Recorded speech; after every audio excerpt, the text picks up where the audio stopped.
तो ये जो नए 3 कानून आ रहे हैं, ये 3 कानून न केवल काले हैं बल्कि अत्यंत क्रूरतम है, जिसमें अनुच्छेद 21 जीने के अधिकार की धज्जियां उड़ा दी गई। आप गिरफ्तार करते हैं, पहले सीबीआई लगाते हैं, फिर उसके बाद ईडी लगाते हैं, फिर पूछताछ करते हैं। पूछताछ के बाद अब चिदम्बरम बहुत बड़े वकील हैं, चिदम्बरम को आप नहीं दिखा पाए कि वो अपने खिलाफ गवाही दें, अभी तक आपके पास सबूत नहीं है।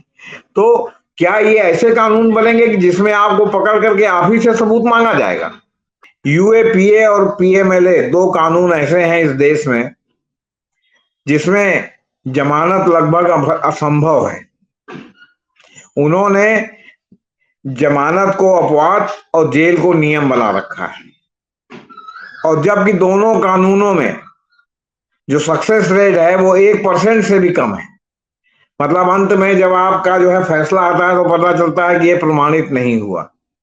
सबूत के अभाव में लोग छोड़ दिए जाते हैं। मानवाधिकार संगठनों और सुप्रीम कोर्ट के चोटी के वकील कोलिन गोंजाल्वेस, कपिल सिब्बल और इसी तरह जो लोग मानवाधिकार के प्रति चिंतित हैं, सुप्रीम कोर्ट में रोज मुकदमा लड़ते हैं, उनकी बात मानी जाए तो ये न केवल काले कानून हैं बल्कि पहले से भी ज्यादा क्रूरतम है, जिसमें जमानत को लगभग असंभव बना दिया गया।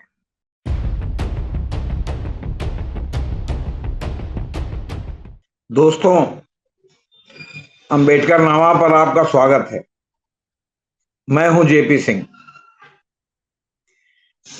दोस्तों, औपनिवेशिक कानून बदलने के नाम पर सरकार ने नए आपराधिक कानून संसद में पास करा दिए हैं। राष्ट्रपति ने उस पर हस्ताक्षर भी कर दिया है, और अब वो सरकार ने शनिवार को सूचना जारी कर दी है कि 1 जुलाई 2024 से ये कानून लागू होंगे।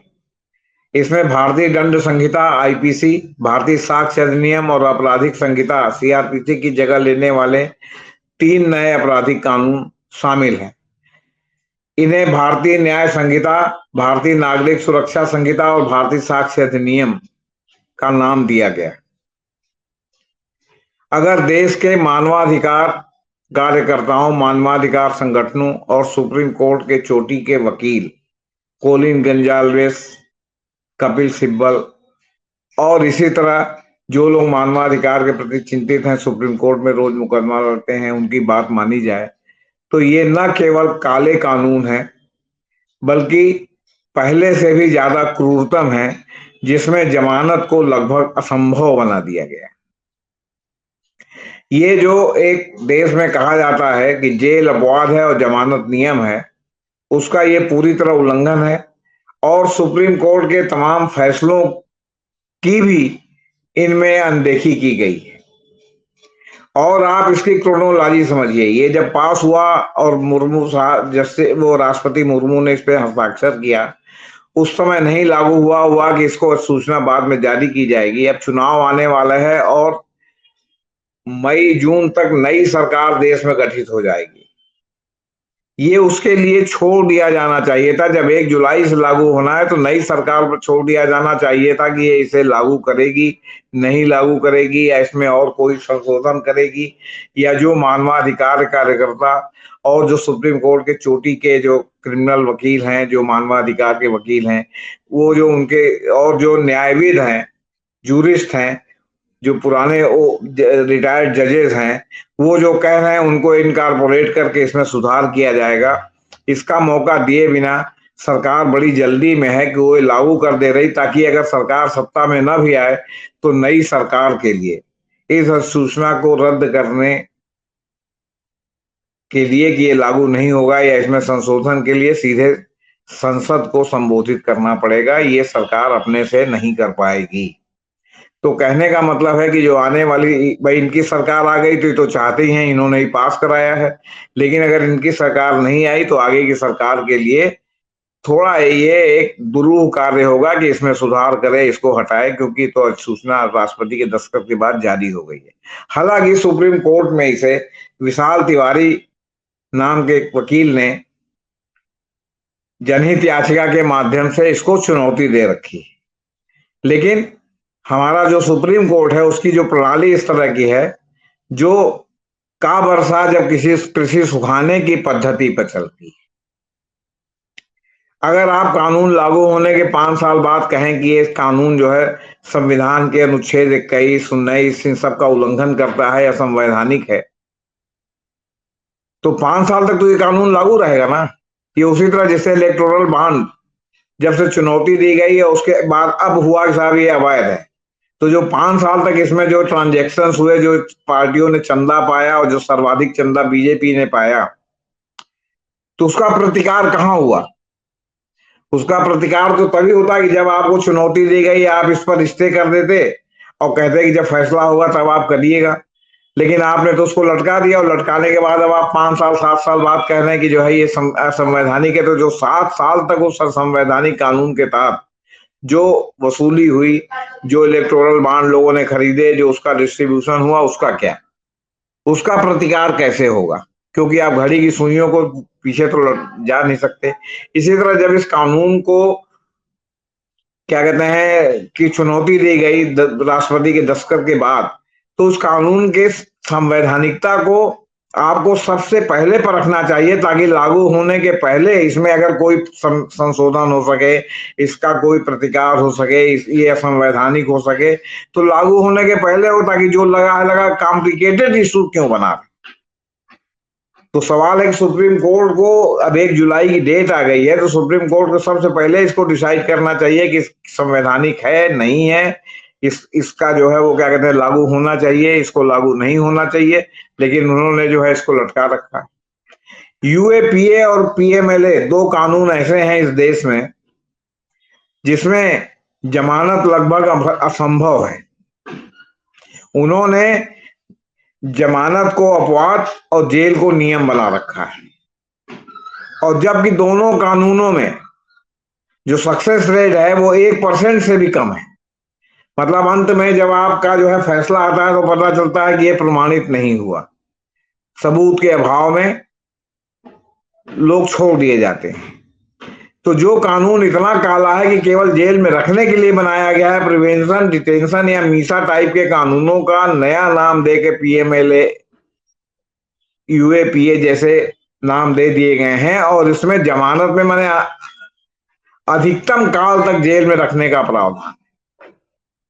और आप इतने बड़े सिद्धांतवादी हैं न्यायपालिका, क्यों कहती है कि साहब हम अभी वो जब ट्रायल कोर्ट पर जमानत वो आएगा, अरे भाई आप जब बंद लिफाफे में देखते हैं तो आप बंद लिफाफे में ये भी देखिए कि सबूत क्या है जो यूएपीए और पीएमएलए लगाया गया है। केवल सुनी सुनाई बातों के आधार पर लोगों को गिरफ्तार करे, उन्हीं से सबूत लेने पर, जबकि उनको संविधान में संरक्षण प्राप्त है कि कोई भी अभियुक्त अपने खिलाफ गवाही देने के लिए मजबूर नहीं किया जा सकता। ये अभियोजन एजेंसी है जिनको जो है सबूत ढूंढना पड़ेगा। तो आपके पास सबूत नहीं, आप पकड़ते हैं और उसके बाद आप जो है वो मेंटल टॉर्चर करके आप उनसे कबुलवाने की कोशिश करते हैं, और सिलेक्टेड लीक करके आप जो है समाज में जो है फैला देते हैं कि साहब ऐसा है ऐसा है। बाद में अदालत से 10 साल बाद, 15 साल बाद। मैं आपसे ये जानना चाहता हूं, आप अपने से सवाल कीजिए कि चिदम्बरम साहब जो वित्त मंत्री थे उनका क्या हुआ? पकड़े गए, जेल गए, उनका जोर बाग का बंगला जो है दिल्ली में सीज किया गया। अंत में वो जो है पीएमएलए न्यायाधिकरण ने उसको जो है रिलीज कर दिया कि कोई सबूत नहीं है। चिदम्बरम के खिलाफ आज तक ये सबूत नहीं ढूंढ पाए। जिस इंद्राणी मुखर्जी के बयान के आधार पर जो है चिदम्बरम के खिलाफ मुकदमा कायम किया गया, वो इंद्राणी मुखर्जी जो है वो 142 अनुच्छेद के तहत सुप्रीम कोर्ट ने जमानत दे दी है। उनके ऊपर एक सीरियल जो है वो क्या कहते हैं नेटफ्लिक्स पर आने वाला है।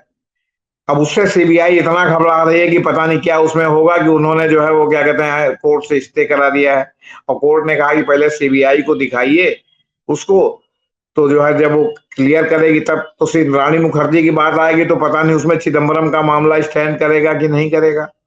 तो आप गिरफ्तार करते हैं, पहले सीबीआई लगाते हैं, फिर उसके बाद ईडी लगाते हैं, फिर पूछताछ करते हैं। पूछताछ के बाद अब चिदम्बरम बहुत बड़े वकील हैं, चिदम्बरम को आप नहीं दिखा पाए कि वो अपने खिलाफ गवाही दें, अभी तक आपके पास सबूत नहीं है। तो क्या ये ऐसे कानून बनेंगे कि जिसमें आपको पकड़ करके आप ही से सबूत मांगा जाएगा? तो ये जो नए 3 कानून आ रहे हैं, ये 3 कानून न केवल काले हैं बल्कि अत्यंत क्रूरतम है, जिसमें अनुच्छेद 21 जीने के अधिकार की धज्जियां उड़ा दी गई। वो जो पुराना देशद्रोह कानून हटा करके और नया वो जो कानून जोड़ा गया है, वो कानून जो है वो मतलब इस तरह की कोई बोली हुई बात जिससे जो है क्या कहते हैं वो विद्रोह की आशंका हो। यहाँ तो नारा है आंदोलन का, हर जोर जुल्म के चक्कर में संघर्ष हमारा नारा है। तो मतलब ये नारा लगाना भी इस नए कानून के बाद कठिन हो जाएगा कि हर जोर जुल्म के चक्कर में, तो ये कहीं ना कहीं से विद्रोह की चिंगारी उठा रहा है। आप लगातार राज्यों को प्रताड़ित कर रहे हैं, उनको जो उधार ले रहे हैं उस पर आप रोक लगा रहे हैं, उनके तमाम उसमें राज्यपाल के माध्यम से डिस्टेबलाइज कर रहे हैं। उसमें जो है दक्षिण भारत राज्य के एक मंत्री ने कह दिया कि भाई अगर यही स्थिति रही तो हमें सोचना पड़ेगा कि हम संघ में रहें कि न रहें। तो ये मामला देशद्रोह की श्रेणी में आपने कहा कि तो देश को विभाजन करने की बात कर रहे हैं। लेकिन आप जो राज्यों के साथ भेदभाव कर रहे हैं उसका क्या है, उसका प्रतिकार क्या है? कि कौन सी ऐसी व्यवस्था है कि आप भेदभाव न करें, इसके बाद अगर कोई कहे कि आप बिना भेद के ये काम करें, उसके बाद अगर कोई कहे आपसे अलग होने या उसकी बात तो ये विद्रोह की बात है। लेकिन आप भेदभाव करें, एक परिवार ही है, मान लीजिए भारत एक परिवार है, आप परिवार में ही देखिए कि जब घर में मालिक भेदभाव करने लगता है तो बाकी लोग कहते हैं भैया हमारा हिस्सा अलग कर दो, हम तुम्हारे साथ नहीं रहेंगे। तो ये स्थिति क्यों पैदा करना चाहते? और फिर आप जो नया कानून में आपने जो परिभाषा रखी है देशद्रोही की, वो परिभाषा इतनी वो है कि जिसको चाहे उसको, जिसको मीडिया को चाहे उसको, जिसको चाहे उसको आप वो कर दें। अभी जस्टिस रेखा शर्मा ने कल एक समारोह में, दिल्ली की रिटायर्ड जज हैं, उन्होंने जो है अनुच्छेद 21 को लेके जो है क्या कहते हैं सवाल उठाए हैं कि इलेक्टोरल बॉन्ड पर तो फैसला आया तो उसको बड़ा वाह हो रही, लेकिन जो लोग बिना जमानत के जेल में मर जा रहे हैं, जो पत्रकार हैं, जो उन्होंने अपने दायित्वों का निर्वहन किया है और आप उनको जो है पर्दा पकड़ करके जेल में बंद कर दे रहे हैं और आप जो वो जो है क्या कहते हैं उनकी जो है वो दिवंगत हो जा रहे हैं। तो धारा 21 का जो अनुच्छेद 21 है उसका जो है उल्लंघन हो रहा है, उसका जो है जवाबदेही कौन करेगा?